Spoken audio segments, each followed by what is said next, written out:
Assalamualaikum warahmatullahi wabarakatuh. Selamat siang Bapak Ibu semuanya. Pada sesi ini saya akan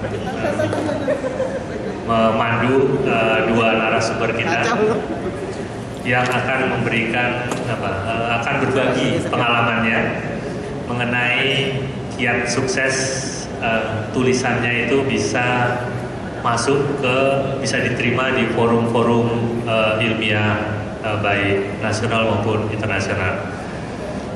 Kiat-kiat bagaimana papernya itu bisa tembus di forum-forum call for papers.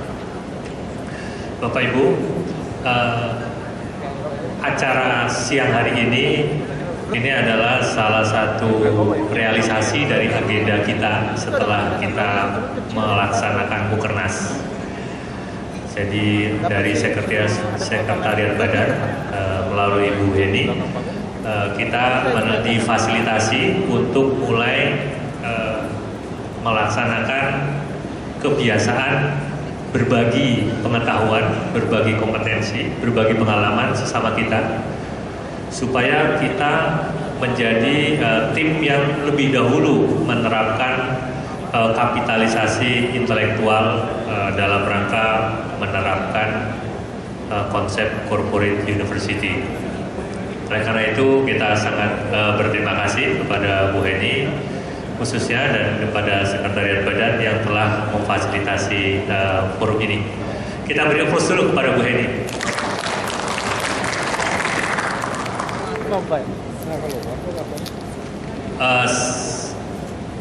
Sesi hari ini akan berupa semacam talk show, tapi talk show-nya sebagian jarak jauh. Jadi mula-mula Pak Agung Darono dari BDK Malang akan mempresentasikan berbagi pengalamannya. Selanjutnya dilanjutkan oleh Pak Agung Budi Laksono dari STAN. Setelah itu baru kita tanya jawab. Sebelum kita masuki acara tersebut, saya ingin menyampaikan informasi sedikit bahwa beberapa waktu yang lalu kami telah mewacanakan kepada teman-teman juga dari hasil Mukernas kita bahwa kita semua akan melakukan self-assessment terhadap kompetensi kita masing-masing, baik assessment terkait dengan hard kompetensi maupun soft kompetensi. Kemudian juga kita akan membuat peta kompetensi untuk kita semua, sekaligus bisa memberikan masukan kepada Sekretariat Badan mengenai kompetensi apa yang kita butuhkan untuk kita tingkatkan. Juga sekaligus kita akan memiliki peta mengenai kelebihan masing-masing yang bisa dibagikan kepada teman-teman yang lain. Nah, Pak Agung Darono dan Pak Anton serta kawan-kawan itu sudah menyampaikan beberapa gagasan bagaimana cara kita mengukur kompetensi kita supaya formatnya seragam.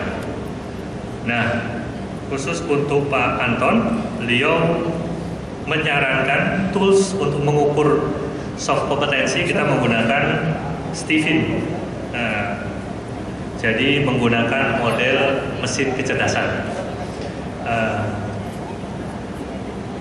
Dengan model tersebut, kata beliau, sudah banyak teman-teman yang merasa bahwa assessment menggunakan metode Stephen itu tingkat akurasinya tinggi.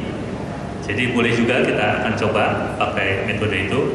Dan Pak Anton juga sudah mengirimkan sejumlah file kepada saya untuk dibagi ke teman-teman semua. Mudah-mudahan nanti malam atau besok paling lambat file-file tersebut sudah bisa di-share melalui Milis Widya Iswara.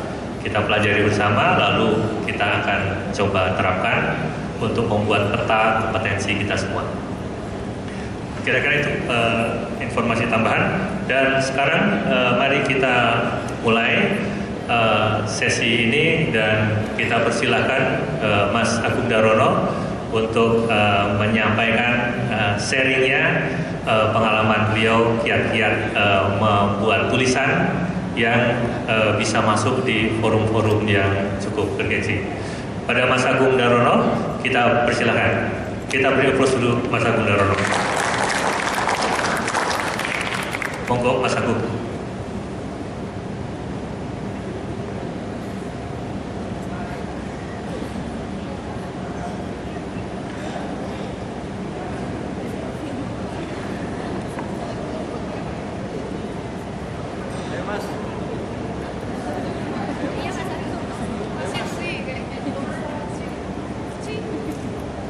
Halo Mas Agung, apakah bisa mendengar?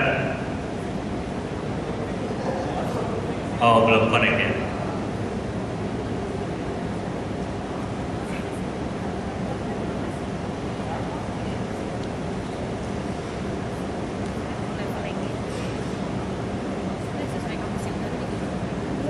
Mas Agung, halo.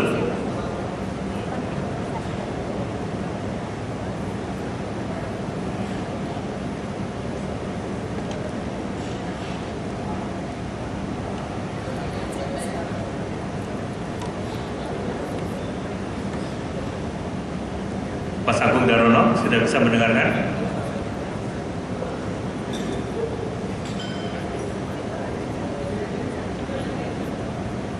Ya, kita tunggu sebentar, rupanya ada gangguan teknis sedikit.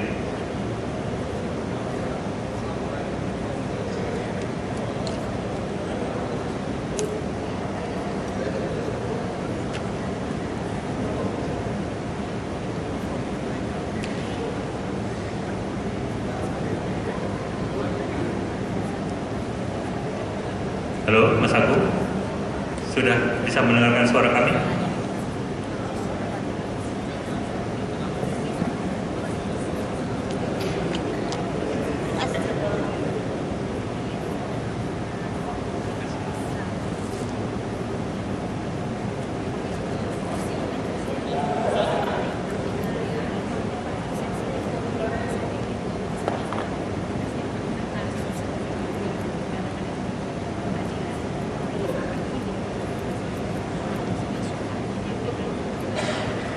Bagaimana Mas Agung Darono, sudah bisa mendengar suara kami?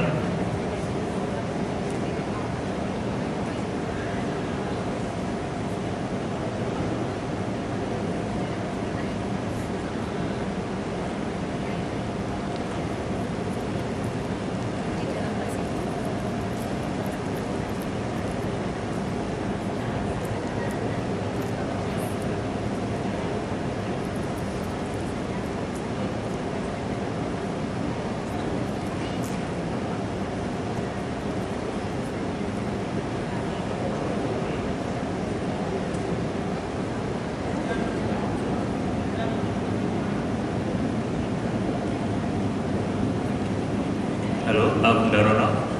Iya Pak, saya. Ya. Assalamualaikum warahmatullahi wabarakatuh, Mas Agung. Salam Pak.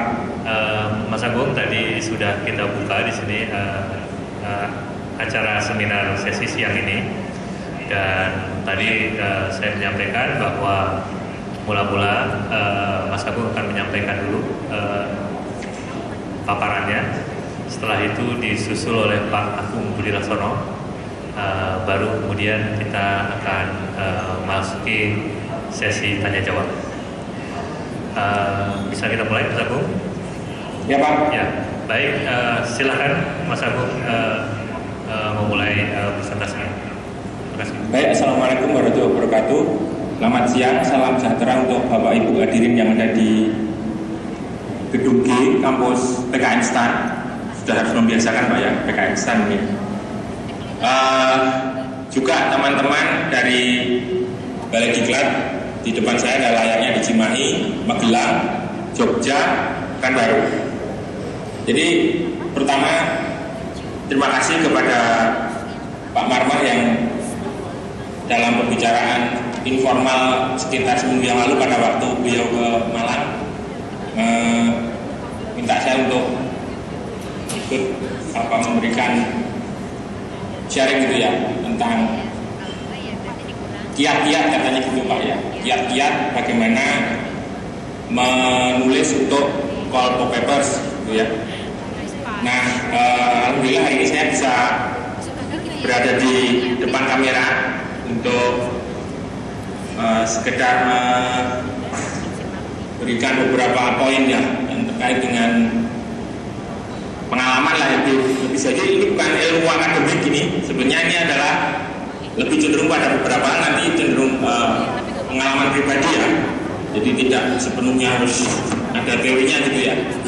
Memang beberapa mungkin nanti ada hal yang terkait dengan itu. Paparannya saya sudah email, sudah saya taruh juga di grup Widya Iswara, jadi Bapak Ibu yang menginginkan bisa mendownload. Kalau mau di email dari saya langsung ya nanti silakan aja mention saya untuk email ya, tapi sebetulnya sudah ada. Tadi juga saya email ke AJF ya, emailnya AJF untuk materi saya pada siang hari ini.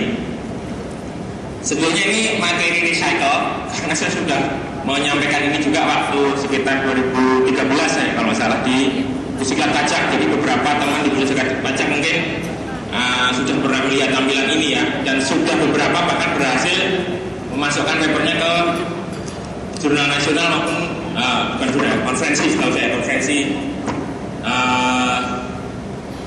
Misalnya ada Pak Muhammad Rifki, siapa tahu ada datang di situ, Bu Widya Suraida juga pernah ya, Pak Agus Warsono ya, Pak Yudi ya, bahkan Pak Yudi juga pernah dapat best paper kalau masalah di universitas terbuka ya.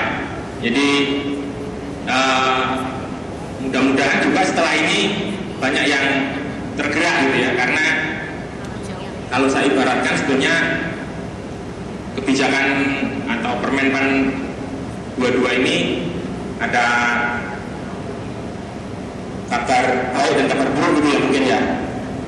Kabar baik mungkin nggak ada blondir mungkin ya, kabar buruk mungkin dalam tanda kutip buruk ya, harus menulisnya sekarang nggak bisa di web ya, yang lebih mungkin fleksibel lah ya, harus ke wallpaper paper sini kan, apa semacam kalau anak kecil gitu ya, biasanya untuk suplemennya boleh minum sirup gitu ya, sekarang harus jamu daun pepaya gitu, sehingga supaya cepat besar ini harus minum jamu daun pepaya yang pahit ya, mau nggak mau karena sekarang sirupnya udah ada lagi ya.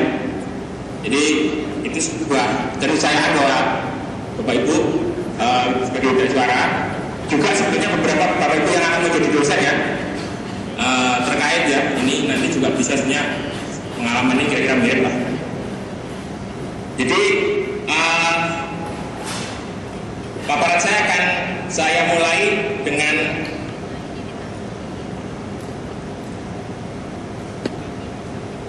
bagaimana memilih jurnal atau conference, pilih mana ya, itu sudah ada di paparan saya. Perbedaannya apa antara jurnal dan conference? Ada sebuah paper menarik dari Ikatan Mahasiswa Indonesia yang sedang berada di Korea Selatan ya, yang paper saya alhamdulillah diterima di sana Pak. Harusnya saya presentasi tanggal 5 dan 6 di Seoul di Daejeon, tapi karena saya sudah lain hal nggak bisa berangkat ya, visanya paspor saya ada masalah, belum berpanjang gitu, nggak bisa memperpanjang. Itu ada sebuah paper menarik, saya sudah share di grup ya, silakan nanti kalau mau siapa yang download monggo, langsung di linknya juga ada. Apa perbedaannya konferensi dengan jurnal ya. Nah juga di Permenpan itu kalau jurnal itu KK 29 sampai 31, kalau konferensi itu hasilnya biasanya prosedur ya. Buku prosedur itu ada di KK 33 sampai KK 35 ya, kalau nggak salah saya itu ya. Jadi Bapak Ibu silakan dicek lagi di perkalan 26 2015. Nah biasanya buku prosedur itu semacam kita ngetes ya, jadi makanya akhirnya buku kecil. Kalau nasional kan 2,5, kalau internasional 5 ya, dibandingkan dengan jurnal itu kalau internasional salah 20 ya, nasional terakreditasi 10 ya. Nah mengapa demikian? Karena prosedur itu sebenarnya tahap awal dari kita pengen, kalau mau pengen masuk jurnal itu bisa kita ke prosedur dulu, Dan di kemarin ada rapat di LAN kalau nggak salah dengan BPPK bertanya ke sana tentang aturan bahwa kalau paper sudah masuk proceeding kemudian dijual dari mana? Ya diakui katanya yang lebih tinggi ya. Berarti nanti itu operasional seperti apa ada di notulen rapat itu ya, ditaruh juga di grup WI itu ya, filenya hasil rapat itu. Jadi prosedur itu untuk menampilkan ide dan dikritisi oleh para hadirin ya. Hadirin dalam arti bisa mereka juga sesama pemakalah atau sama sekali tidak ada pembuat makalah tapi hadir sebagai attendee saja, memang sekedar hadir di situ ya, pengen ikut seminar itu ya. Nah ini banyak sekali sebetulnya, tiap tahun tinggal milih Pak ya. Jadi tinggal kita googling aja. Saya di paper saya beberapa contoh saya perlihatkan ya, dan mungkin ada beberapa yang akan datang ini di waktu yang akan datang dekat, ada di manajemen Brawijaya itu 24-26 November misalnya kalau Bapak ingin mau ya, itu tentang research management ya, manajemen ya, ada juga misalnya kalau mau keluar negeri di Melbourne ada Asia Pacific APIRA ya, research and accounting ya Bapak Ibu. Banyak juga yang latar belakangnya mungkin bahkan mayoritas ya di sini karena PKN standar yang dosen segala macam bisa. Atau kalau Pak Polse ada Juli 2016, memang betul 2016 itu Bapak harus siapkan dari sekarang. Bahkan itu September ini kalau nggak salah harus sudah menyampaikan paper ya gitu. Juga kalau yang di Melbourne 13 dan 15 Juli ya, 13, 14, 15 ya. Ya kalau mau nyoba jalan ke sana ya. Nah, atas apa bedanya dengan jurnal? Kalau jurnal kan kita tidak berpresentasi ya. Ya komunikasinya semata-mata hanya email atau surat. Kebanyakan sekarang email ya. Kita masukkan sesuai dengan kriteria yang mereka terapkan, kita submit. Kemudian ada jurnal yang sistemnya begini. Reviewer editor. Kalau editor lolos baru ke reviewer ya gitu ya. Editor itu dalam rangka ngecek ketaatan kita terhadap ketentuan editorial, margin kiri, margin kanan dan seterusnya ya, cara mengutip gitu, belum konten ya. Nah, tapi kalau sudah lolos dari editor, biasanya akan dibawa ke reviewer ya. Reviewer kita blind review ya, blind review nggak tahu siapa yang nulis, terus kemudian akan ada hasil, bisa jadi ya. Bisa jadi editor lolos, reviewernya enggak, atau bisa jadi editor lolos, reviewer ada minor revisi atau sama sekali bahkan ada mayor gitu ya, ada perubahan yang besar, itu bisa jadi sama sekali ditolak juga. Ya, oke, jadi itu mau pilih mana, conference atau jurnal? Saran saya conference dulu ya, conference nasional dulu ya, bertahap lah. Saya memulai tahun 2008, saya mulai dari ya, tarkam dulu lah, tarkam itu kalau sepak bola ya divisi 3, divisi 2 gitu lah ya, jadi belum liga primer ya. Nah, kalau di belum Premier League gitu ya, masih liga dulu gitu. Ya. Nah, kalau itu lolos gitu, barulah kita PD-nya udah agak naik gitu ya, baru kita ke konferensi yang agak meningkat gitu ya, di misalkan di Big Four University lah ya.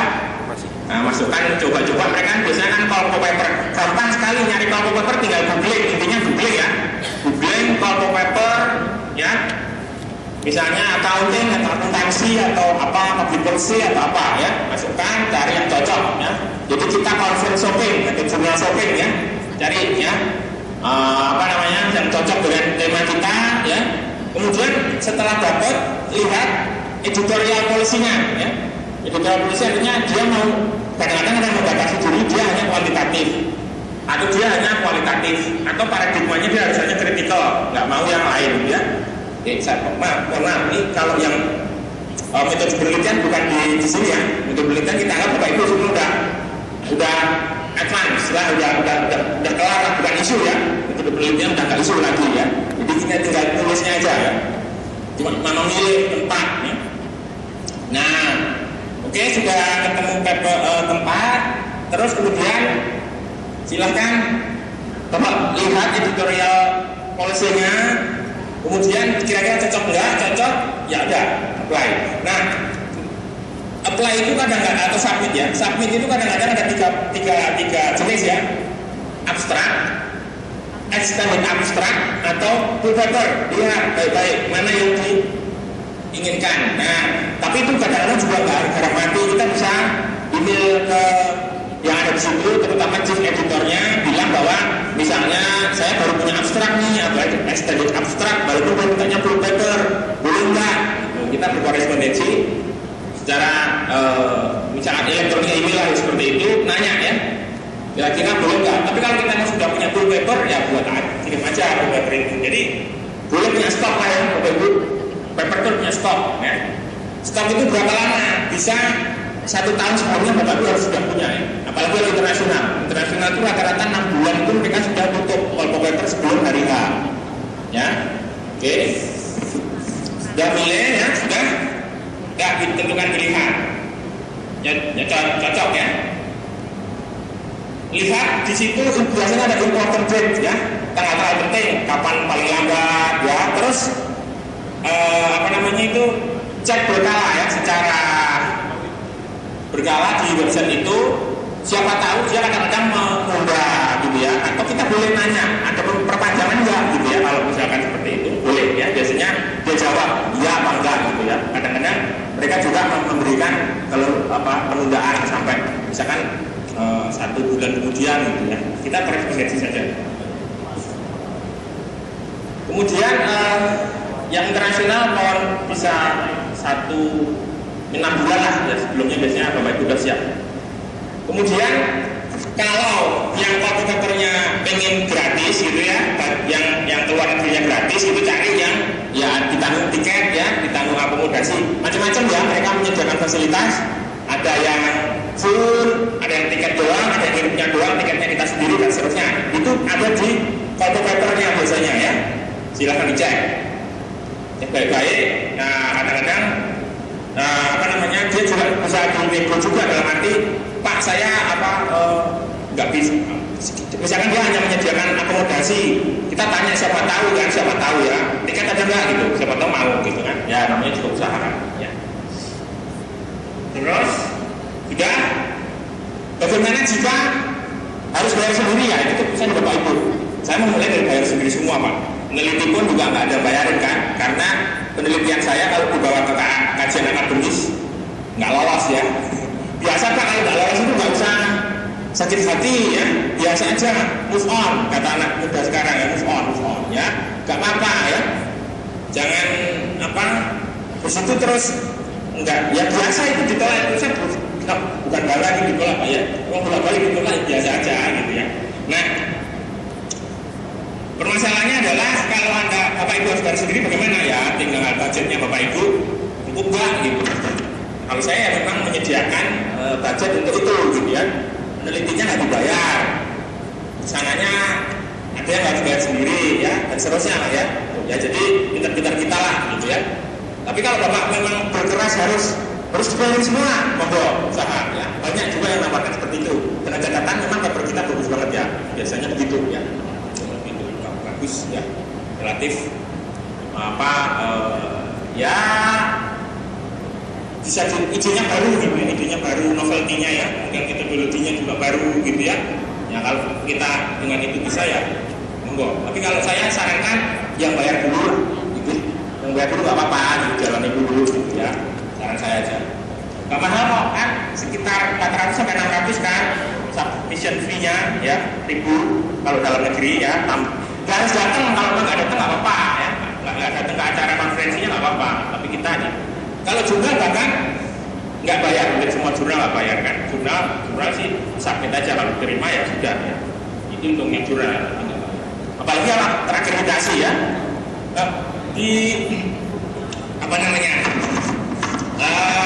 Paper saya ada link kalau nggak salah tentang bagaimana mengetahui status akreditasi suatu jurnal ya. Itu ditentukan oleh DIKTI ya. Sama LIPI, mana yang duluan terserah ya, pilih aja. Kalau tidak terakreditasi, contohnya kayak BPPK sendiri ya. Jurnal BPPK itu jurnal belum terakreditasi ya. Nah, katanya waktu itu saya diajak diskusi dengan Pak Nur Hamid ya, selaku pengelola jurnal waktu itu self assessment kita kalau di akreditasi jurnal BPK itu masih B kurus, bahkan mungkin C, daripada begitu mending ditunggu dulu katanya misalnya seperti itu, sehingga kita nunggu aja mudah-mudahan jurnal BPK bisa akreditasi minimal B, sehingga Bapak Ibu kalau pengen terutama yang segera utama, kalau aturan yang baru diterapkan Bapak Ibu sudah bisa naruh di jurnal kita sendiri ya, daripada nyari jurnal yang lain. Saya punya daftar ya, di situ ada daftar linknya, kalau nggak salah ada deh ya, cek lagi nanti, kalau nggak nanti saya bisa berikan. Oke, terus yang penting mana tadi ya, yang milik jurnal atau apa namanya, jurnal atau conference sudah ya. Kalau pengen ke internasional, mohon cari teman yang bisa ngecek nativeness-nya bahasa Inggrisnya itu ya supaya tidak salah grammar atau seperti itulah ya, biar natif, biar nggak my body is not delicious, seperti itulah ya. Itu kalau sudah seperti itu nanti kita bisa, jadi bisa minta tolong ke teman. Nah kemudian bagaimana yang baik itu, bagaimana tulisan yang baik itu, bagaimana kriteria saya baik itu cuma satu, yang selesai ya Pak ya. Jadi biarpun baik kayak apa, kalau belum selesai itu belum baik ya. Jadi tulisan baik adalah tulisan yang selesai ya. Oke ya betul. Nah kalau mau dinilai apa, biasanya novelty, baruan ya, originality ya, kemudian strukturnya bagus ya, sesuai dengan kaidah editorial mereka. Kemudian kalau bisa ada sumbangan kita terhadap sebuah disiplin ya. Kalau keuangan negara ya kita nyumbangkan apa, kayak metodologi baru boleh, teori yang baru boleh, bahkan bantahan terhadap sebuah teori itu juga boleh sebetulnya ya. Misalnya public management itu salah gitu ya, boleh aja, nggak masalah gitu ya. Oke, terus jadi kira-kira itu. Nah satu hal lagi terakhir, bagaimana menghadapi reviewer ya. Yang pertama adalah harus siap dengan ditolak. Walaupun kita penulis terkenal, walaupun kita nulis sudah di mana-mana, itu bisa jadi ditolak ya. Jadi tidak perlu gitu ya. Kira-kira itu dari saya. Mungkin saya serahkan dulu ya Pak ya ke Pak Marmahadi. Monggo Pak. Terima kasih. Assalamualaikum warahmatullahi wabarakatuh. Waalaikumsalam warahmatullahi wabarakatuh. Terima kasih Pak Agung Darono. Kita panel saja dulu. Jadi corong saya berikan kepada Pak Budi Lasono. Silakan Pak. Assalamualaikum warahmatullahi wabarakatuh. Selamat siang, salam sejahtera untuk kita semuanya. Tadi sudah panjang lebar dikemukakan oleh Pak Agung Darono ya, sudah cukup jelas gambarannya. Bagaimana kita menulis, bagaimana strategi kita agar bisa menulis yang tulisan kita bisa diakomodasi di jurnal nasional atau jurnal internasional. Nah, mungkin karena tadi sudah banyak yang dikemukakan oleh Pak Agung Darono, barangkali saya ingin menambahkan beberapa poin ya. Yang pertama, sesi ini karena ini juga merupakan program dari unit kerja research dari IWI, salah satu poin yang ingin dimunculkan di sini adalah menumbuhkan daya tarik widya suara dalam melakukan research. Ya. Nah, kenapa materi ini atau topik ini sengaja dimunculkan? Karena kami melihat ada beberapa alasan-alasan ya, kenapa memang topik ini perlu untuk dimunculkan. Yang pertama, kita semua mungkin menyadari ya, dan kita juga sudah melihat bahwa minat untuk menulis artikel khususnya jurnal atau ilmiah populer itu bisa kita kategorikan masuk kategori yang cukup rendah ya. Nah, kalau kita lihat problem ini kenapa bisa muncul seperti ini, ada beberapa poin yang mungkin kita bisa jadikan sandaran kenapa masalah itu muncul. Yang pertama, kita Widya Suara dengan slogan Dikjartihnya cenderung untuk banyak beraktivitas yang menggunakan komunikasi lisan. Ya, karena memang fokusnya adalah pendidikan, pengajaran, dan pelatihan. Nah, sehingga fokus kepada komunikasi melalui tulisan ini agak menjadi kurang menjadi prioritas. Ya. Jadi tidak bisa kita pungkiri, akhirnya minat untuk melakukan komunikasi melalui tulisan dalam bentuk tulisan-tulisan di artikel ilmiah ataupun jurnal menjadi kurang. Ya. Kami melihat ini salah satu hal yang menjadi masalah kenapa minat untuk melakukan penulisan pada jurnal ilmiah itu masuk kategori rendah. Yang kedua, untuk menulis itu diperlukan sebuah extra effort, ya, perlu waktu yang cukup panjang, ya, perlu biaya, ya, bahkan perlu pemikiran yang dalam, ya. Dan aktivitas ini memiliki kontra prestasi yang boleh dikatakan relatif rendah, ya, rendah dibandingkan dengan kalau kita mengajar. Ya. Jadi poin kedua ini juga menjadi alasan kenapa kemudian minat untuk menulis itu menjadi rendah, dan ini sangat manusiawi dengan pertimbangan seperti itu. Yang ketiga, kurangnya penghargaan atau insentif dari unit kerja. Kalau kita menginginkan menulis di jurnal internasional atau di jurnal nasional, kalau nanti bisa diterima, apakah didukung oleh unit kerja? Sebagai contoh, apakah bisa difasilitasi untuk masuk dalam administrasi biayanya, atau mungkin nanti perlu kedatangan secara fisik, apakah semua itu mendapat dukungan? Ya. Karena tidak bisa tidak dalam beberapa kegiatan memerlukan hal-hal seperti itu. Nah, ini yang poin ketiga.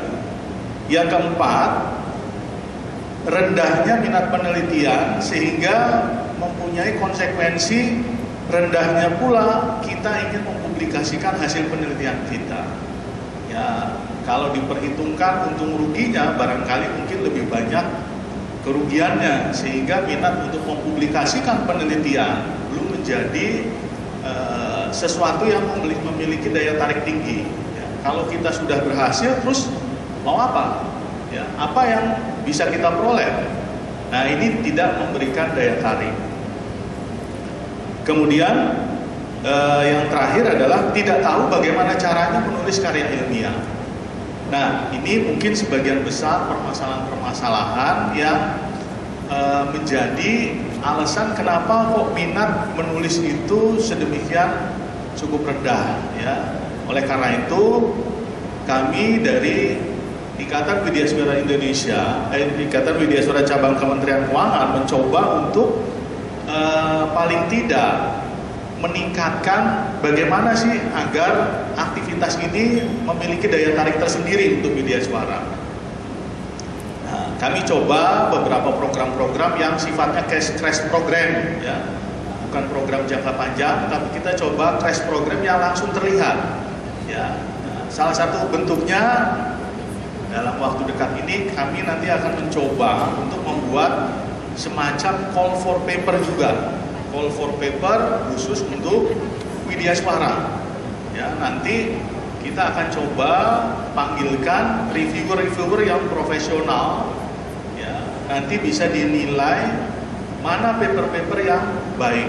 Ya, mudah-mudahan ini nanti menjadi tradisi di tahun-tahun berikutnya, sehingga kebiasaan untuk menulis ini sedikit demi sedikit bisa tumbuh.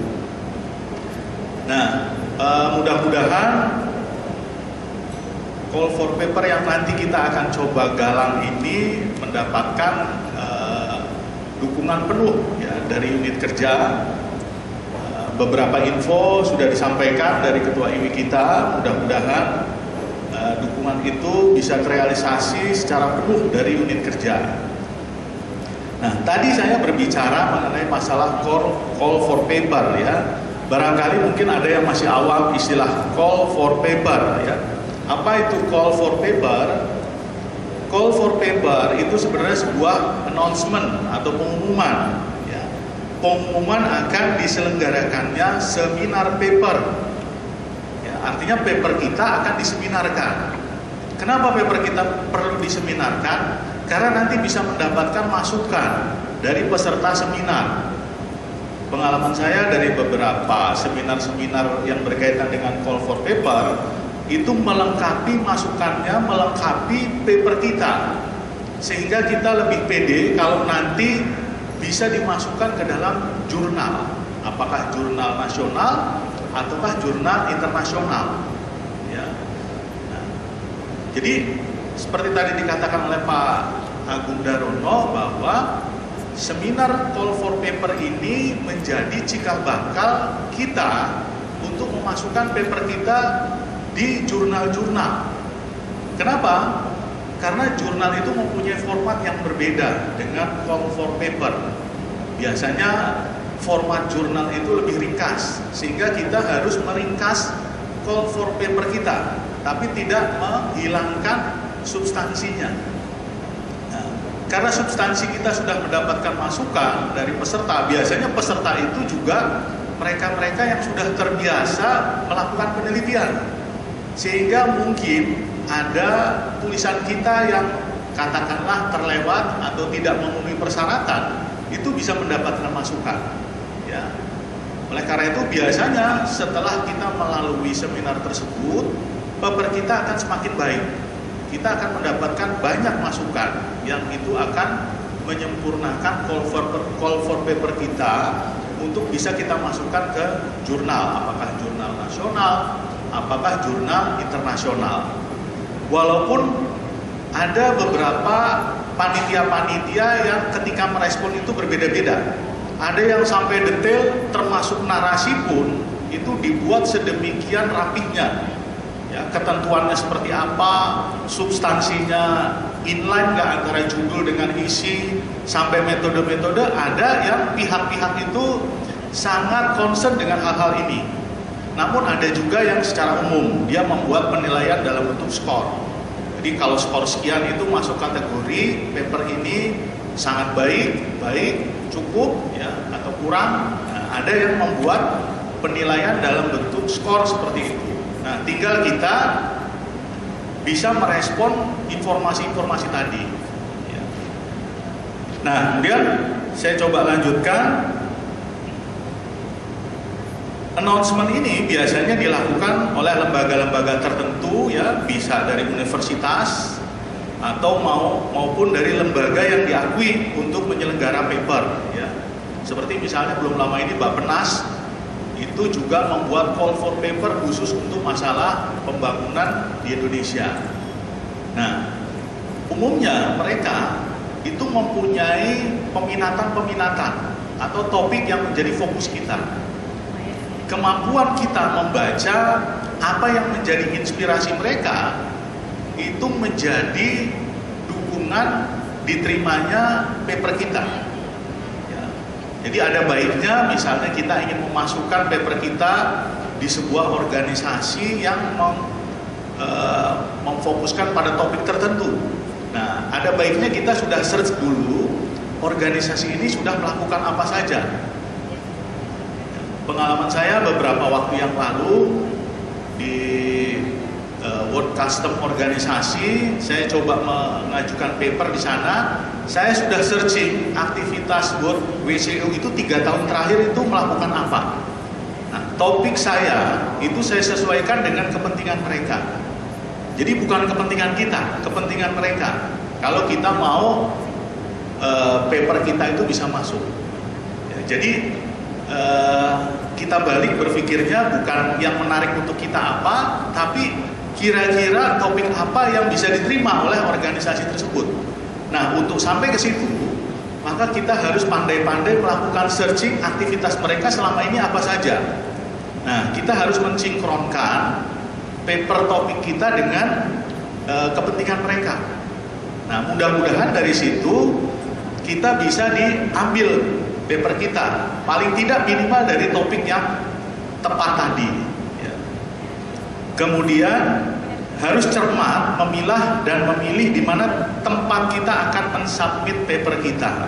Tadi Pak Agung Darono sudah mengupakan ada di Universitas ITS, Airlangga, bahkan di luar negeri pun juga banyak.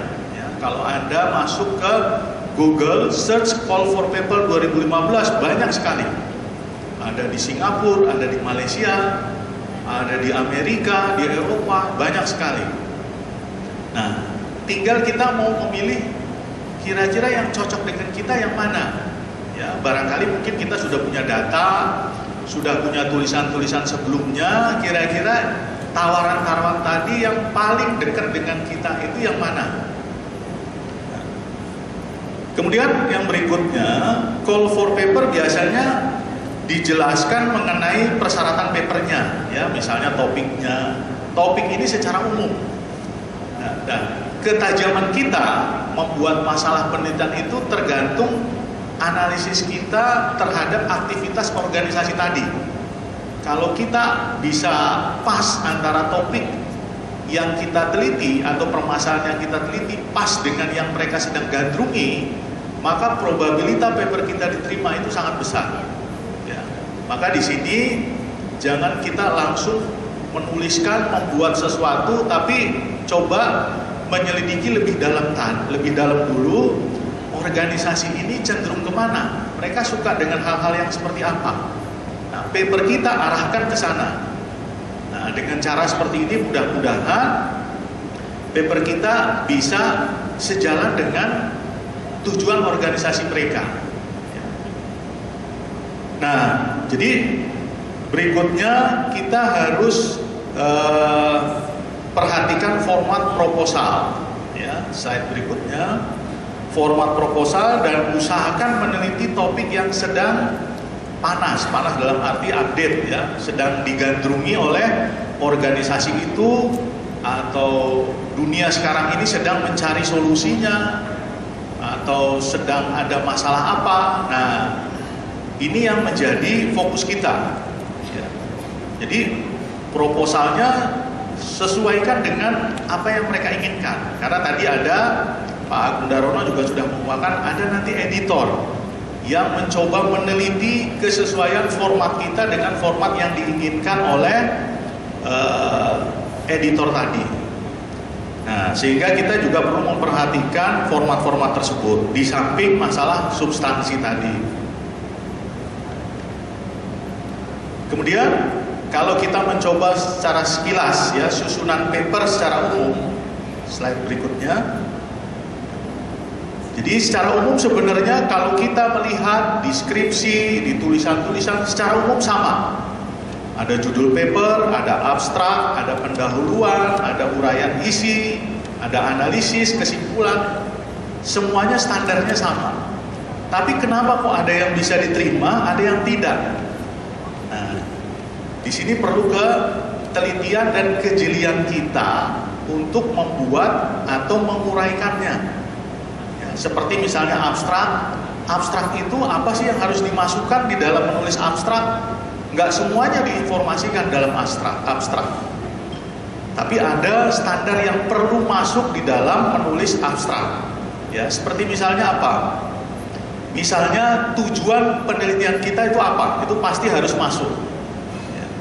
Terus kemudian apa permasalahannya? Bagaimana kita menggunakan metode analisisnya? Kemudian data yang mau kita pakai untuk mendukung analisis kita seperti apa? Hasil yang diharapkan seperti apa? Ini kalau masih proposal. Tapi kalau sudah penelitian, maka abstraknya dimasukkan mengenai hasil penelitian kita. Ya. Nah, itu adalah informasi minimal yang harus dimasukkan di dalam abstrak. Nanti bisa kita kembangkan dari situ. Misalnya, pentingnya penelitian kita seperti apa? Mungkin itu bisa dimasukkan di dalam tujuan penelitian, dikembangkan supaya lebih bombastis dan lebih menarik si pembaca. Ya. membuat proposal ini seperti Anda seperti seorang sales yang ingin menarik perhatian konsumennya. Anda harus membaca pikiran konsumen ini kira-kira mengarah kemana, dan saya harus buat bunga-bunga sehingga mereka itu bisa tertarik. Ya. Kalau Anda membuat proposal itu datar-datar saja, itu seperti kayak konsumen melihat barang yang biasa-biasa saja.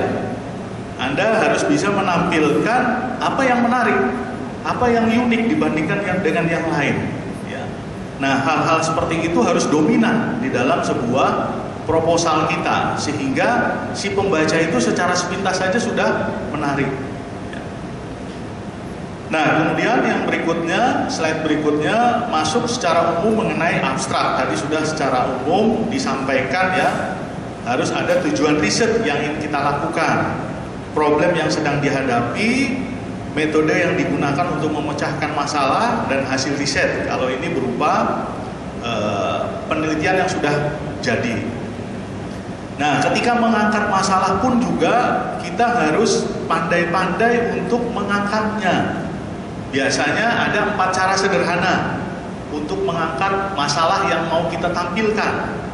Misalnya yang pertama, mungkin ada pertentangan teori. Teori A menyatakan seperti ini, teori B seperti ini. Disitulah pertentangan itu yang bisa kita angkat sehingga dengan kata-kata kita menjadi bombastis. Ya. Atau bisa juga adanya teori yang sudah nggak sesuai lagi. Secara umum teori itu bercerita seperti ini, tapi faktanya sudah berbeda. Nah, itu bisa kita angkat sebagai masalah. Bisa juga mungkin ada anomali, ya, ada anomali secara umum seperti ini, tapi kok ada yang berbeda, ada kelompok yang berbeda. Kenapa dia berbeda? Nah, itu juga bisa dijadikan sebagai salah satu tools untuk mencari masalah penelitian kita. Bisa juga mungkin adanya target yang tidak tercapai. Ini juga bisa dijadikan pijakan masalah kita. Banyak sekali cara untuk menentukan topik masalah kita. 4 tadi merupakan pendekatan sederhana supaya kita bisa mengangkat topik masalah kita itu yang menarik seperti apa. Nah, ini kira-kira gambaran untuk abstrak ya. Nah, kemudian juga metode analisis. Nah, metode analisis ini juga kita bisa melihat dari banyak buku ya. Bahkan sekarang untuk satu penelitian bisa tersedia banyak metode. Kita mau melihat pengaruh, metodenya yang bisa digunakan banyak sekali. Nah, dari yang tersedia banyak ini, yang update, yang terakhir metodenya apa? Mungkin itu yang bisa kita pakai. Barangkali mungkin ada pemenang Nobel yang sekarang sedang mensosialisasikan metode barunya. Nah, ini cukup menarik kalau kita bisa gunakan metode tadi. Artinya kita bisa upayakan berbagai cara untuk menarik minat si pembaca dengan macam-macam cara. Bisa dari sisi metodenya, bisa dari cara menampilkan masalahnya, bisa dari sisi nanti hasil penelitiannya seperti apa. Itu semuanya bisa kita tawarkan kepada pembaca. Dalam hal ini pengundang atau panitia call for paper, supaya mereka itu tertarik dengan proposal kita. Nah, kemudian abstrak sebaiknya jangan memasukkan rumus matematis ya. Jadi walaupun biasanya nanti kita bisa menghasilkan sebuah model katakanlah ya, kalau mereka-mereka yang menggunakan pendekatan statistik, nah, sebaiknya jangan dimasukkan ke dalam abstrak kita. Kemudian yang berikutnya ini berkaitan dengan call for paper BPPK ya. Nah, ini juga tadi sudah dikatakan oleh Ketua IWI kita. Mudah-mudahan ini menjadi produk awal dari IWI untuk menampilkan program-programnya. Yang pertama, ini akan dilaksanakan dalam waktu dekat ya. Mudah-mudahan ini mendapat dukungan penuh baik tenaga, pembiayaan dan sebagainya. dan sampai saat ini diperuntukkan bagi para widyaswara di lingkungan BPPK, ya, sehingga nanti kita bisa berlomba-lomba untuk menampilkan hasil penelitian terbaik kita. Nanti akan mendapatkan masukan dari para reviewer yang akan memeriksa tulisan-tulisan tadi. Nanti akan dipilih paper-paper yang terbaik, bisa dipilih sekitar 10 atau mungkin 15, yang tentunya nanti akan ada reward atas paper-paper yang terpilih tadi. Lalu bagaimana kalau paper-papernya tidak terpilih? Nanti kita tetap akan bantu bagaimana menyempurnakannya dan mencoba memfasilitasinya agar bisa disalurkan masuk ke jurnal-jurnal yang ada. Ya, jadi jangan putus asa, tetap membuat penelitian, bagaimanapun hasilnya nanti kita akan bantu untuk baik itu memperbaiki ataupun menyalurkannya sehingga bisa dipublish. Ya. Kemudian masalah jurnal ilmiah. Ya, jadi kalau ini tadi cerita mengenai call for paper, yang kedua kita bisa berpartisipasi di jurnal. Dalam aktivitas call for paper, biasanya kita dikasih dua pilihan. Mau kita presentasikan kalau terpilih, atau dimasukkan ke dalam jurnal. Nanti kita diminta untuk memilih. Kalau kita memilih dimasukkan ke dalam jurnal, maka kita sebaiknya mengikuti format-format jurnal yang akan menjadi tempat untuk masuk tulisan kita. Kalau kita akan masuk ke dalam call for paper untuk presentasi, maka kita juga sebaiknya menyesuaikan formatnya. Biasanya format jurnal itu lebih sedikit dibandingkan dengan format paper untuk call for paper, ya. Paling tidak setengahnya kira-kira. Untuk call for paper, untuk yang tingkat internasional bisa sekitar 25 halaman. Bisa antara 15 sampai 25 halaman dengan spasi itu sekitar 1,15. Ya. Biasanya seperti itu, jadi cukup lengkap. Cuma kalau nanti kita ingin memasukkan ke dalam jurnal, biasanya nanti akan terpangkas sekitar setengahnya, dan kita harus bisa memilih mana poin-poin yang penting untuk ditampilkan. Baik, sekarang kita masuk ke jurnal ilmiah. Nah, jurnal ilmiah ini sebenarnya merupakan bentuk publikasi ilmiah berkala yang memuat hasil kegiatan bidang keilmuan tertentu. Makanya jurnal ada jurnal manajemen, jurnal akunting, jurnal teknik, dan sebagainya. Jadi memfokuskan pada satu keilmuan tertentu, baik berupa hasil pengamatan empiris maupun kajian konseptual. Jadi bagi mereka yang senang berpikir konseptual pun juga bisa masuk ke dalam jurnal-jurnal ilmiah, ya. Tidak hanya yang berorientasi pada empiris. Kemudian yang bersifat penemuan baru. Nah, ini juga sedang digalakan penemuan baru. Kenapa? Nanti akan bisa dipatenkan. Nah, biasanya kalau tulisan kita terkait dengan penemuan baru yang bisa dipatenkan, biasanya sumber pembiayaannya cukup banyak. Ya. Bisa dari swasta, bisa dari pemerintah. Bahkan Kementerian Keuangan pun waktu saat Mukernas, Kepala Badan juga sudah mengemukakan bagi siapa yang bisa membuat sebuah tulisan yang menghasilkan suatu penemuan baru, itu akan memperoleh hibah pembiayaan untuk tulisan tersebut. Bahkan bisa dipatenkan. Sekarang tulisan sudah bisa dipatenkan. Sehingga kalau ada yang perusahaan atau organisasi yang mau menggunakan konsep kita, bisa memberikan royaltinya. Ya, ini sudah lazim di kalangan perguruan tinggi. Perguruan tinggi itu biasanya hasil skripsi, tesis atau disertasinya itu dibuat secara ringkas, nanti diajukan kepada lembaga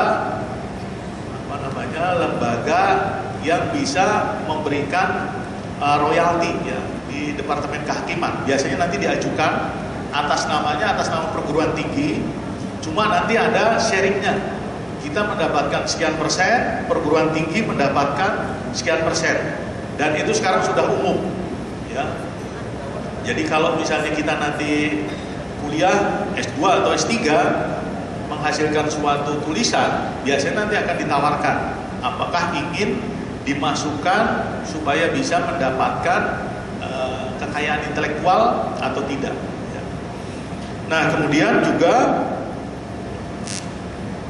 koreksi-koreksi atas sesuatu itu pun juga bisa dijadikan penelitian. Ya. Sistem yang ada dianggap tidak efisien, kemudian kita melakukan koreksi sehingga menjadi lebih efisien. Ini pun juga bisa dibuat sebuah penelitian. Ya. Kemudian bisa juga merupakan sebuah penguatan terhadap sebuah pemikiran atau paradigma. Ini juga bisa dibuatkan sebuah penelitian. Jadi topik penelitian yang bisa kita lakukan banyak sekali. Ya. Dan masing-masing mempunyai metodenya sendiri-sendiri. Nah, tinggal kejelian kita, metode apa yang bisa kita pakai sehingga bisa menarik untuk membahas topik penelitian kita. Nah, kemudian jurnal ilmiah merupakan sarana komunikasi antar anggota komunitas. Ya, biasanya disitulah nanti ilmuwan-ilmuwan atau penulis-penulis itu memberikan masukan-masukan atas perkembangan keilmuannya yang terakhir seperti apa. Nanti sudah ada pembaharuan seperti apa, biasanya akan dikemukakan di dalam jurnal ilmiah tersebut. Ya, seperti misalnya Nobel yang biasanya setiap tahun ada, itu mencoba mengupdate baik ilmu ekonomi, ilmu teknik dan sebagainya. Itu nanti akan menjadi ajang komunikasi antar komunitas. Dan ini merupakan sarana para ilmuwan berinteraksi satu sama lainnya. Ya, jadi kalau nanti kita bertemu dalam suatu event-event seminar seperti itu, maka kita akan banyak dapat masukan dari mereka. Kemudian jurnal ilmiah biasanya juga ada yang terakreditasi, namun juga ada yang tidak terakreditasi. Jadi akreditasi itu merupakan salah satu bentuk penilaian mutu dan kelayakan sebuah jurnal ilmiah yang biasanya dilakukan oleh organisasi atau badan mandiri, tapi di luar pengelola jurnal ilmiahnya. Ya, mereka yang akan menilainya. Nah, biasanya di dalam melakukan akreditasi ini nanti akan ada tim asesor yang melihat bagaimana pengelolaan jurnal ilmiahnya. Ya. Nah, bentuk penilaian mutu eksternal yang lain misalnya bisa juga berkaitan dengan masalah akuntabilitasnya, bagaimana lisensi-lisensi yang dipunyai oleh pengelola jurnal, ini juga akan menjadi salah satu masukan dalam penilaian. Nah, dua poin ini yang menurut hemat kami dalam waktu dekat bisa digalakan, khususnya penulisan untuk call for paper atau penulisan untuk jurnal-jurnal ilmiah. Ya. Nah, tentu kami tidak menutup mata dengan masalah ini. Kami mencoba bagi para widyaswara yang mungkin merasa belum pede ya untuk menulis, kami juga sedang mencoba merancang diklat penelitian. Diklat penelitian ini sifatnya nanti berjenjang, mungkin dari yang levelnya pemula, menengah, sampai yang sudah sangat advance. Yang sangat advance ini untuk memfasilitasi apabila mereka ingin menulis di jurnal-jurnal internasional. Ya. Sedangkan untuk yang menengah ini, untuk mereka-mereka yang mau menulis di tingkat nasional. Untuk tingkat dasar, mereka-mereka yang baru ingin mendalami. Jadi kita akan coba arahkan ke sana diklat penelitian ini. Barangkali mungkin itu saja gambaran secara umum bagaimana program untuk menumbuhkan daya tarik widyaswara dalam melakukan riset. Mudah-mudahan nanti bisa berkembang dengan adanya masukan-masukan dari para widyaswara ya, kira-kira menginginkan seperti apa. Ini yang diketuai oleh Pak Marmahadi, mudah-mudahan bisa mengakomodasi sehingga bisa memfasilitasi Bapak Ibu sekalian dalam melakukan penulisan ilmiah. Demikian presentasi dari kami, kurang lebihnya mohon maaf. Wassalamualaikum warahmatullahi wabarakatuh. Baik, terima kasih banyak Pak Agung Budi Laksono. Sekarang kita masuki sesi tanya jawab. Silakan 3 penanya dulu. Bapak Ibu, ada yang mau mengajukan pertanyaan terkait? Ya, silakan. Bu Rita, ada lagi yang lain? Oke, Bu Rita saja dulu. Oh, Bambang Wijayarso, boleh minta bantuan mic. Pertanyaan bisa diajukan ke Pak Agung Darono maupun Pak Agung Budi Laksono atau dua-duanya sekaligus.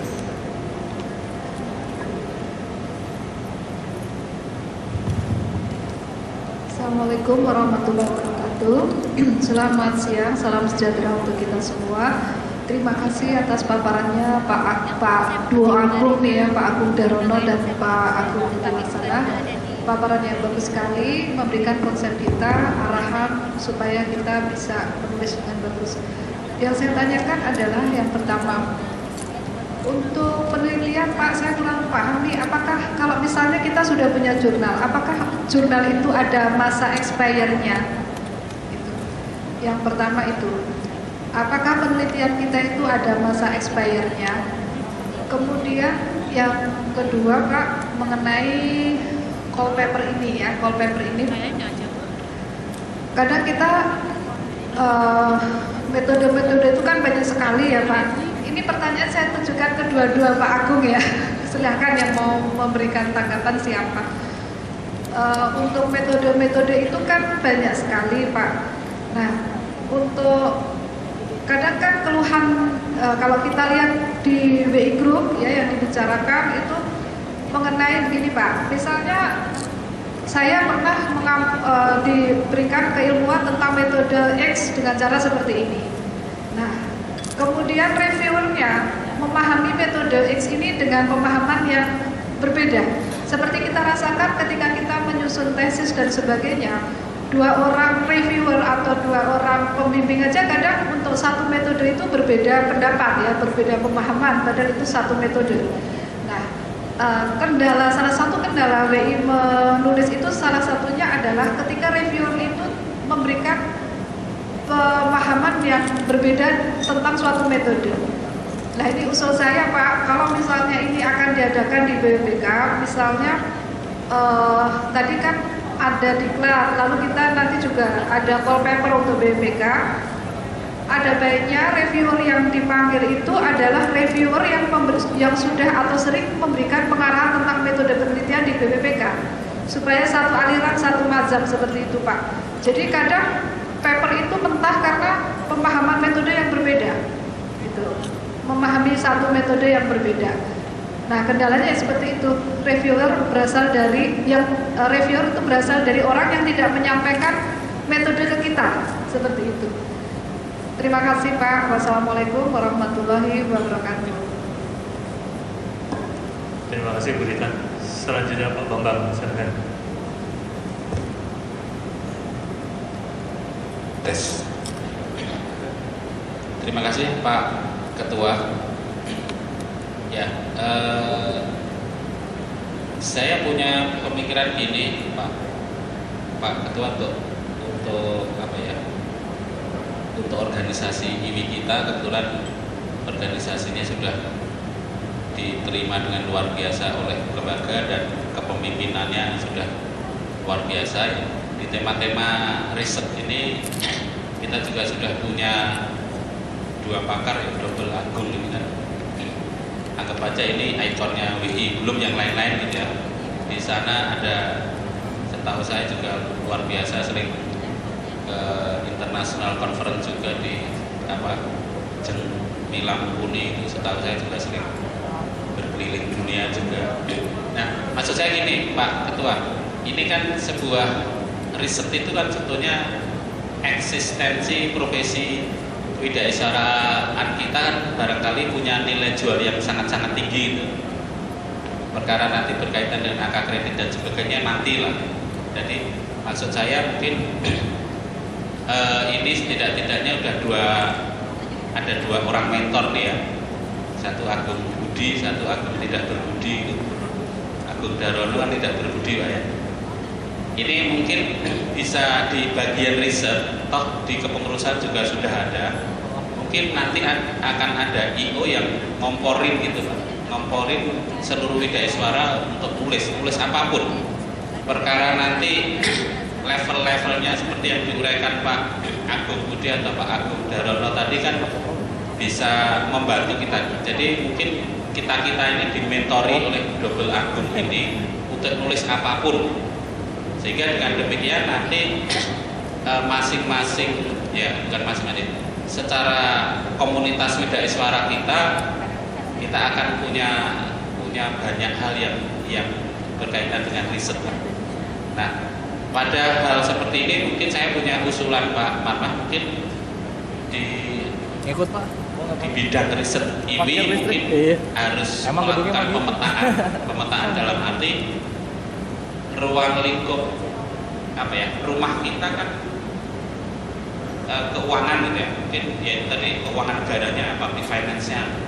Misalnya mungkin ada public revenue, nanti siapa yang dikompori, public expenditure siapa yang dikompori, di public financing siapa yang dikompori. Jadi secara kolektif kita punya database yang luar biasa. Perkara nanti dipublikasikan atau tidak ya nanti next step-nya bisa mengarah ke sana. Nah, mungkin saya termasuk yang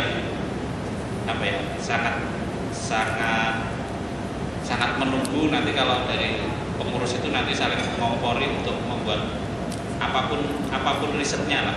Toh nanti kemudian ada majalah, mungkin ada jurnal ilmiah, mungkin ada yang lain-lain.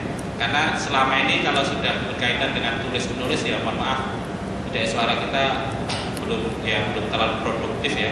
Pada saat menjadi redaksi majalah kan kesulitannya kan minta ampun ya. Jatuh-jatuhnya nanti R4 itu lagi. Saya kira itu Pak, barangkali bisa pengurus nanti ikut ngompor-ngompori karena ini sebuah nilai jual yang luar biasa kalau menurut saya kalau di tema-tema yang berkaitan dengan penulisan. Terima kasih Pak Ketua. Terima kasih Pak Bapak. Ada lagi satu lagi yang mau ya silakan. Mohon bantuan mic-nya.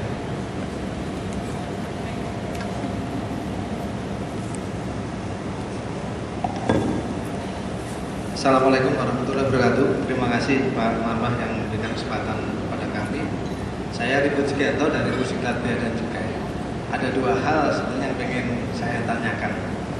Kemarin yang pertama, waktu saya kebetulan WI baru Pak, pengangkatannya baru 14 kemarin. Dan kemarin juga sudah mengikuti Diklat Widyaiswara Berjenjang Madya.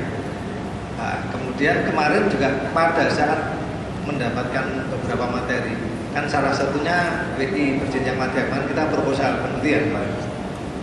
Menarik di situ yang saya dapatkan. Jadi untuk memulai menulis ilmiah ini, di sana kita sudah diberikan gambaran lah intinya. Nah, dari beberapa sharing, kan saya juga ada saudara di dosen di PB yang saya lihat juga sudah terbiasa menulis. Saya ingin menanyakan ke Pak Agung dua-duanya pengalamannya. Yang betul itu pada saat kita ingin memulai menulis, itu dimulai dari pada saat kita mengambil tema atau judul dulu. Atau kalau menurut saudara saya di dosen IPB itu, kamu tulis saja ide-ide di pembahasan. Jadi tulis apa saja, judul dan latar belakang itu belakangan. Nah, saya ingin menanyakan ke beliau berdua yang barangkali sudah sangat berpengalaman dibandingkan saya terutama. Tips and trik menulis itu sebaiknya bagaimana sih? Dengan yang saya dapat pengalaman dua hal tadi yang agak berbeda. Judul dulu atau apa yang punya ide kita tuangkan dulu di pembahasan, baru nanti judul latar belakang itu belakangan. Itu yang pertama. Terus yang kedua, kemarin kebetulan saya juga sudah minta, meskipun yang minta kemarin mahasiswa di 4 stand yang ada tugas tulis skripsi. Kemudian saya kemarin diminta untuk menjadi pembimbingnya. Nah, terkait tadi penjelasan dari Pak Agung Dilaksono tadi, apakah semacam ini levelnya kalau di stand debat ya, skripsi ini pun kalau memang temanya menarik dan isinya menarik bisa ditingkatkan ke penulisan ilmiah. Karena saya lihat kebetulan saya bimbing kok agak menarik dan ini sangat-sangat dibutuhkan oleh unit teknis khususnya di Bia juga ya, yang judulnya itu kayaknya sangat nanti dibutuhkan menurut saya. Apakah itu mungkin untuk dinaikkan ke karya ilmiah? Mungkin itu saja Pak. Terima kasih. Assalamualaikum warahmatullahi wabarakatuh. Waalaikumsalam. Baik, terima kasih. Pertama-tama silakan Pak Agung Darono terlebih dahulu untuk memberikan tanggapan atau menjawab pertanyaan teman-teman.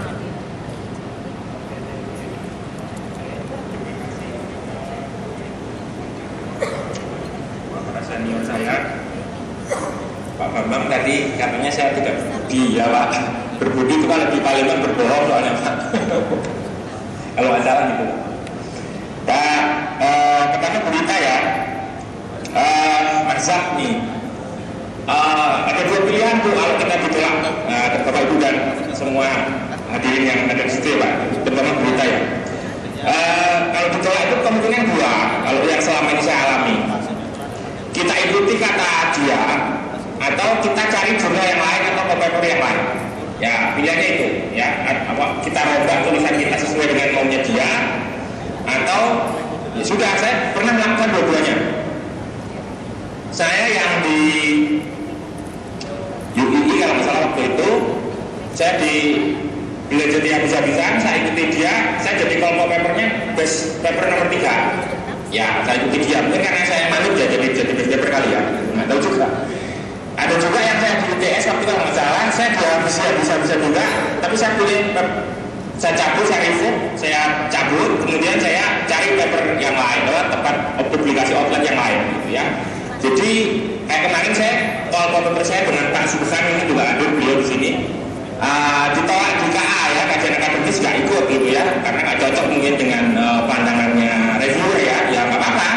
Ya ini nggak tahu, karena penulis utamanya beliau ini Pak Subhan berdua kemana, saya ikut ya, karena saya penulis kedua ya. Kemudian apakah penulis ada expirednya?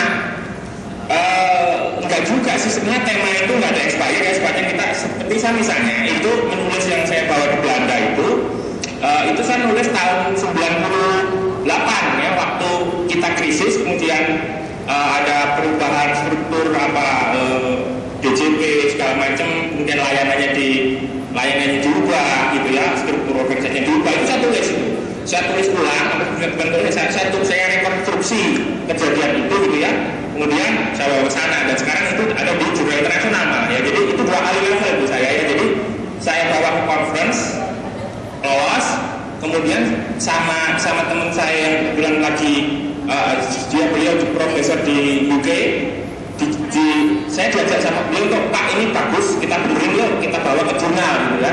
Nah itu kemudian di jurnal apa itu namanya, lupa saya, innovation ya, regular bisa disearch kalau yang di website saya ada di Researchgate ya, bisa ya. Tapi kalau full papernya saya nggak bisa kasih karena harus download dari sana ya.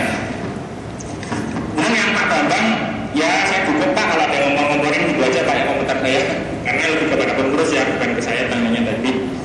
Pak Ribut, dua-duanya boleh. Kalau saya ya, saya pernah, misalkan saya sudah punya ide bahwa penelitian itu begini, solusi saya begini terhadap suatu hal. Jadi saya tulis di pembahasan, saya bahkan dari buntutnya Pak ya. Jadi kalau akuntan bikin dari labanya gitu Pak, berbiasa kan? Bercanda Pak. Jadi di belakang saya tahu itu kesimpulan saya begini, terhadap sebuah isu ya. Kemudian saya tulis balik, terus teorinya apa, metodologinya apa, boleh nggak apa-apa. Lolos saja, itu kan mereka nggak nanya mau dari depan atau belakang, yang penting kan jadi tulisan itu utuh gitu ya, nggak masalah. Mau tema dulu, judul dulu, nggak apa-apa. Yang penting nulis Pak, gitu ya. Yang enggak itu kan, yang nulis itu yang enggak bagus gitu kan. Kalau masalah mau dari depan dari belakang, monggo, ya. Nanti kalau ada kesulitan, kalau misalkan saya bisa bantu, monggo saja. Saya terbuka Pak, mau email mau apa ya. Kemudian skripsi jadi combo paper, bagus Pak. Itu saya harapkan dengan Bapak Ibu yang bimbing, itu salah satu cara shortcut dan tapi penulisnya nanti ditulis Bapak, penulis pertamanya mahasiswa, penulis kedua Bapak ya. Itu paling mudah Pak, dalam tanda kutip shortcut ya. Cari ya Pak, Ibu ikuti itu, nanti cari combo paper online yang cocok. Nah sudah, kan karena skripsi itu panjang, ya biasanya kalau perlu seminar rata-rata kan 7.000 kata ya, 7.000 kata ya. Bapak Ibu silahkan dibuat. Saya waktu S2 di UGM saya begitu Pak, tesis saya masukkan ke jurnal gitu ya, jadi masuk jurnal gitu kan, nah, jurnal nasional kan, jurnal nasional. Itu Pak, sementara dari saya terima kasih, saya kembalikan ke Pak Moderator, monggo Pak. Terima kasih Pak Bung Darono.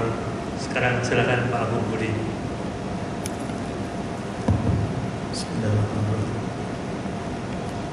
Ya, mungkin yang pertama ini saya mau menjawab mengenai dari Bu Rita ya. Ini penelitian apakah jurnal ada masa expirednya? Sebenarnya kalau jurnal menurut saya itu tidak ada expirednya ya. Yang expire itu mungkin adalah ide kita. Ide kita artinya waktu kita masukkan ke jurnal itu inline nggak dengan yang sekarang ini sedang berkembang. Artinya jangan sampai ide kita itu obsolete. Artinya ide ini sudah terlewati, sudah ada solusinya, sudah berkembang, sudah sampai jauh, tapi kita masih membicarakan hal-hal yang sudah terlewati. Nah ini biasanya nanti reviewer itu kurang tertarik yang seperti ini. Ya. Maka sebaiknya kita harus bisa pinter-pinter. Jadi pinter aja nggak cukup, Bu Rita. Harus pinter-pinter.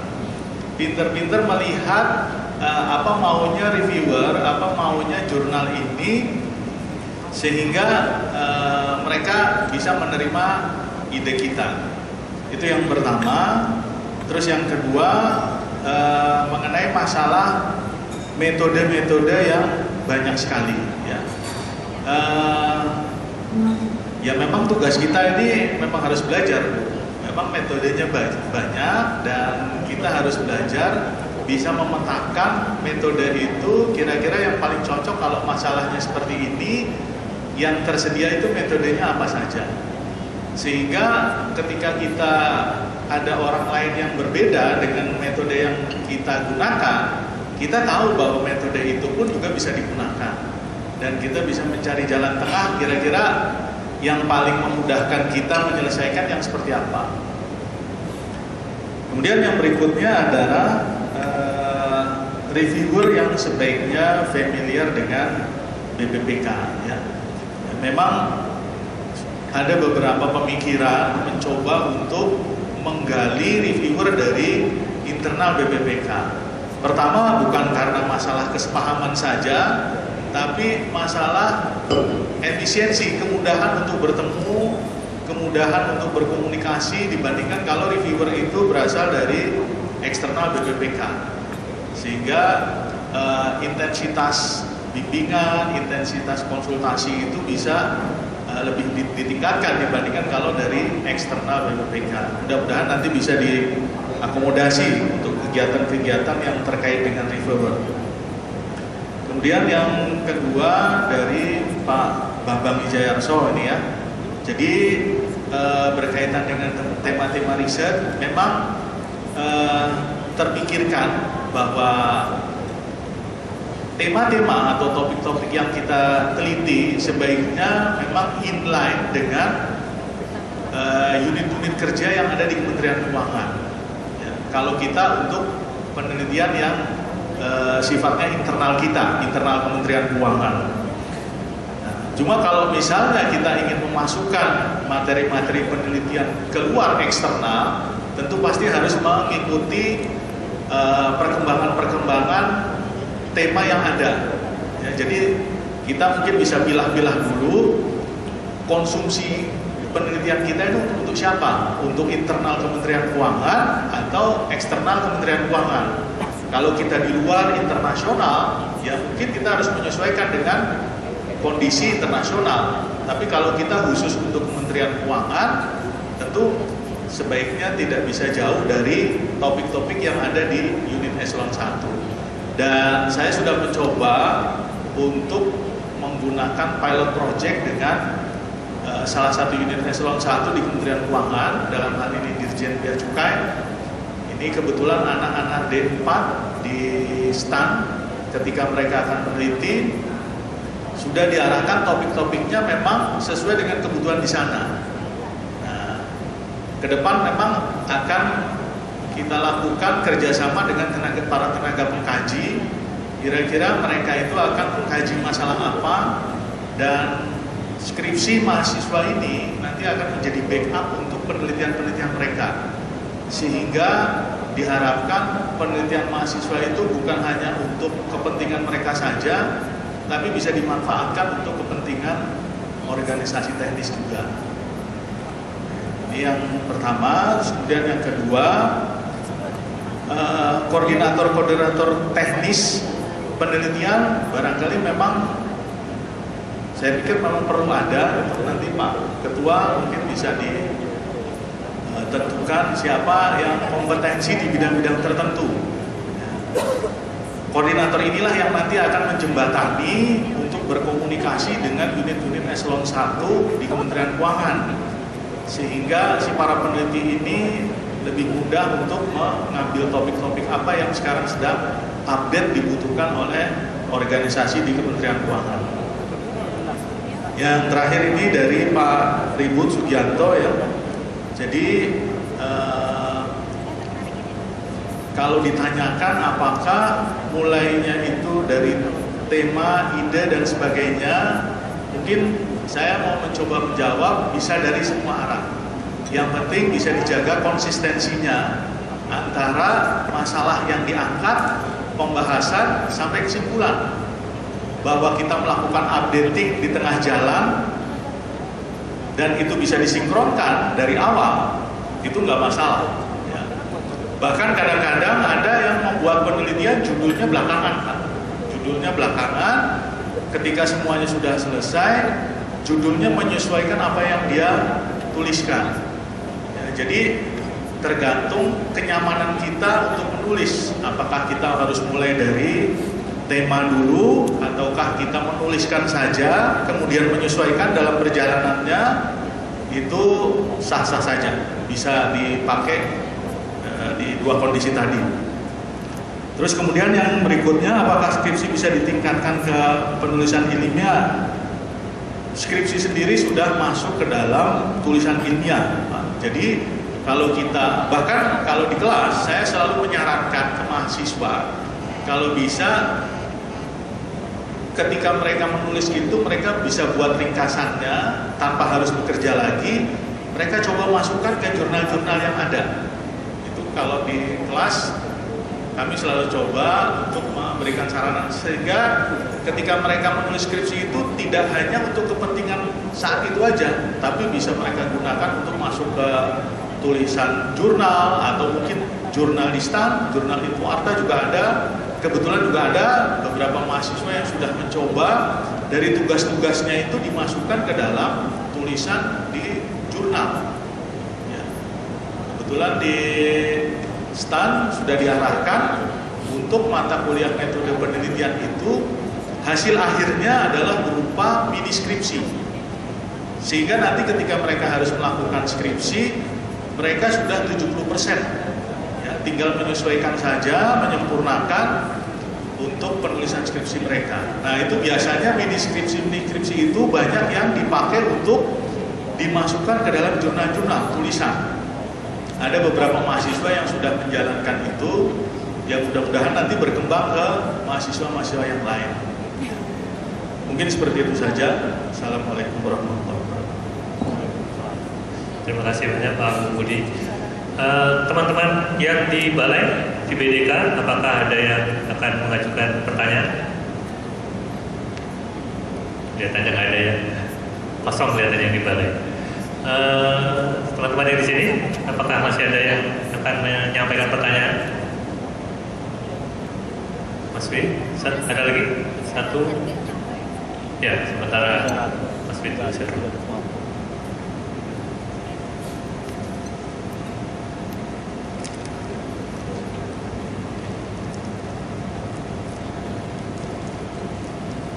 Tes. Baik, terima kasih Pak Marmadi. Assalamualaikum warahmatullahi wabarakatuh. Untuk Pak Agung berdua, mohon berkenan sharing satu paper atau satu jurnal yang paling berkesan gitu. Kemudian A sampai Z-nya bagaimana sih dalam tempo yang sesingkat-singkatnya barangkali Pak. Karena biasanya prosesnya panjang gitu. Terima kasih.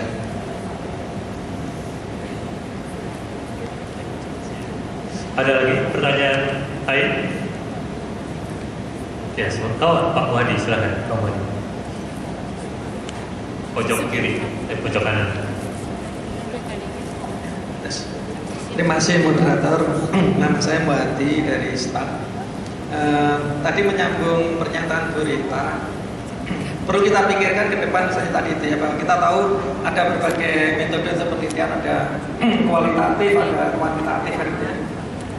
Katanya kalau Universitas Brawijaya itu unggul di kuantitatif, gitu ya. Kualitatif maaf. Kalau Gajah Mada di kuantitatifnya. Gitu.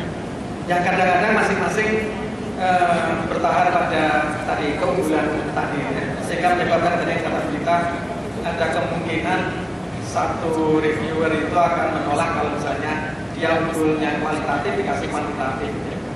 Nah, oleh karena itu usulan saya adalah kalau bisa di kita sendiri nanti ke depannya yang semacam ini dihindari. Artinya kalau bisa kita punya dua-duanya, yang unggul di kualitatif ada di kuantitatif, sehingga kalau ada penelitian yang sifatnya kualitatif langsung diarahkan kepada reviewer yang memang menguasai kualitatif. Ya. Demikian juga sebaliknya, kalau ada yang usulan kuantitatif ya masuk ke kuantitatif. Mungkin itu ya salah satu cara sehingga tadi penolakan-penolakan itu sudah dihindari ya.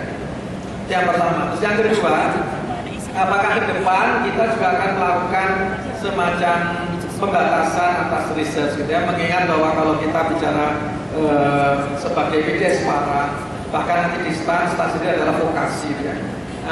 Kedua-duanya merupakan terapan gitu ya, terapan. Jadi apakah kita sendiri nanti ke depan akan membatasi dulu riset-riset tentang terapan atau juga masuk ke riset-riset tentang basic? Saya kira itu usulan atau mungkin pernyataan dari saya. Terima kasih. Assalamualaikum warahmatullahi wabarakatuh. Ya, silakan. Minta tolong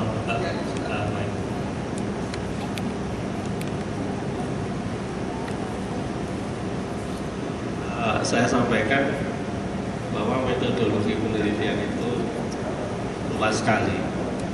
Ada kuantitatif, kualitatif, ada yang hermeneutics seperti di antropologi budaya, sosiologi itu menggunakan pendekatan hermeneutics. Itu juga penting dan bisa digunakan sebagai metodologi penelitian karena bisa memberi inspirasi tentang masa lalu buat masa depan. Jadi kebanggaan Anda tentang kuantitatif kualitatif itu tidak selalu benar. Ya, jadi metodologi hermeneutik seperti kita melihat Borobudur dengan segala itu menghasilkan suatu interpretasi pengetahuan tentang struktur sosial masyarakat dengan waktu itu dan sebagainya. Kemudian ada lagi metodologi menggunakan pendekatan berpikir berbasis system thinking. Di situ ada 3 pola yang bisa dipakai, yaitu causal diagram, yang kedua model stock influence, yang ketiga pola archetype. Nah, ini sudah sering saya sampaikan di level untuk disampaikan karena kita menghadapi persoalan yang rumit atau bahasa kerennya dynamic complexity. Kita harus mampu menganalisis dalam pola hubungan antar variabel dalam pola sebab akibat dan hubungan pola-pola korelasional. Kemudian kita bisa mappingkan sehingga kita tahu sumber masalah itu di mana. Dengan kita tahu sebagai key success factor, maka total persoalan itu bisa diselesaikan. Yang kedua, model stop and push seperti air dan model ini kita tahu ingin menyelesaikan masalah apa. Contoh misalnya kemacetan di Jakarta. Nah, kita cari penyebab utamanya jadi mengarah, tapi kita lihat fenomena apa yang paling. Kemudian pola archetype dengan menggunakan pendekatan pola hubungan, ada yang sifat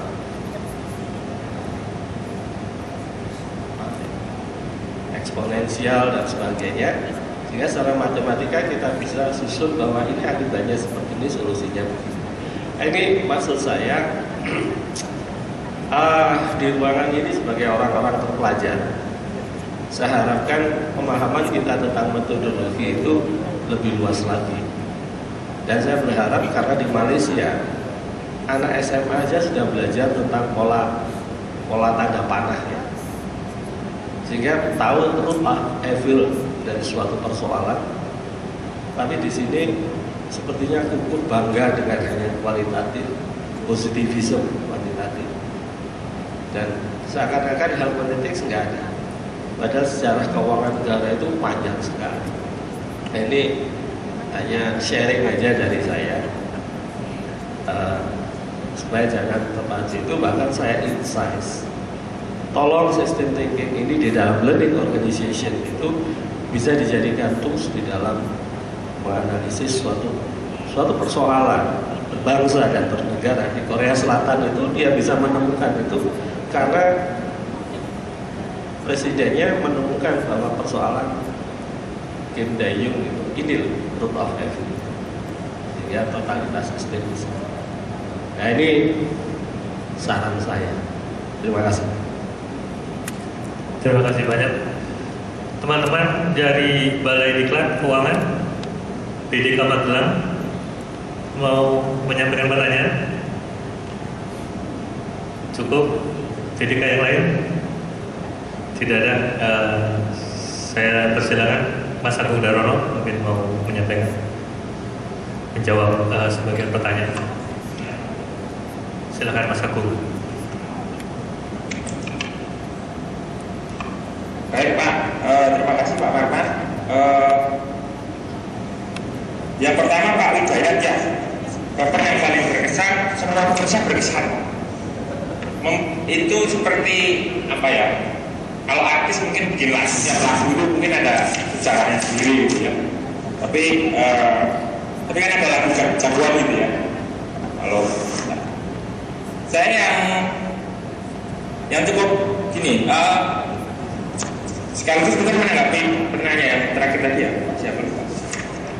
Gini Pak,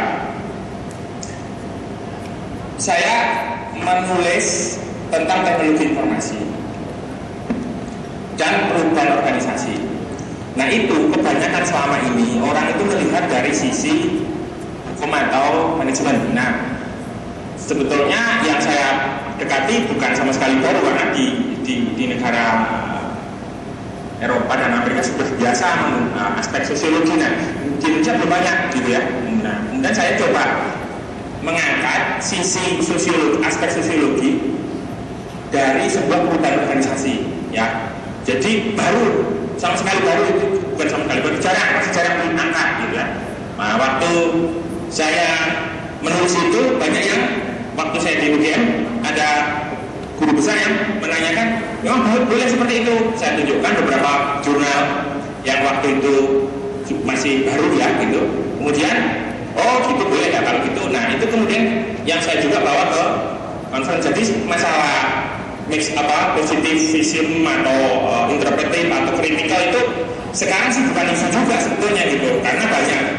Nah, kalau saya sendiri ubah itu sudah aja lah gitu ya, nggak ada masalah gitu. Saya juga nggak positivism atau interpretif kritikal. Saya kebanyakan menggunakan paradigma interpretif, tidak positif. Ya makanya kalau saya ditanya uji beda atau pengaruh X terhadap Y, saya sudah tidak lagi menggunakan itu. Artinya bukan jelek loh ya. Iya itu masih ada gitu ya. Oke, nggak masalah, itu stream tersendiri gitu ya. Sehingga kalau di Brawijaya itu ada namanya multi paradigma. Paradigma itu ada positivis ya. Kalau accounting yang positivis kan Zimmerman itu ya. Ya seperti yang mungkin di stand positivis semua saya bilang begitu kan. Ya seperti itulah. Laba itu definisinya apa, seperti itu kan. Ya itu positivis. Tapi bagaimana dengan situasi yang lain gitu ya. Nah itu yang ada paradigma interpretif ya, dikenalkan interpretif. Kemudian ada paradigma postmodern ya. Kemudian ada paradigma kritikal. Nah kemudian yang dikembangkan ada lagi paradigma spiritual. Nah itu disebut dengan multi paradigma. Jadi kalau saya lihat misalnya Pak Marmah dari depan, itu saya bilang Pak Marmah punya hidung kan gitu ya. Tapi kalau dari belakang boleh kan? Saya bilang nggak punya hidung. Nah itu bagaimana cara memandang objek penelitian saja. Mohon maaf ya Pak Marmah, contohnya Pak Marmah aja yang mungkin. Terus jadi kalau paper saya tadi yang berkesan gini, Pak Budaya. Saya waktu itu seperti yang diceritakan oleh Pak Agung Bilaksono tadi, saya sudah punya sebuah paper kecil ya, abstrak sudah punya tentang keberadaan OJK ya, OJK dan keberadaan lembaga keuangan gitu ya. Bagaimana menghubungkan ini gitu. Nah, di dalam dunia itu ada namanya data exchange, information exchange.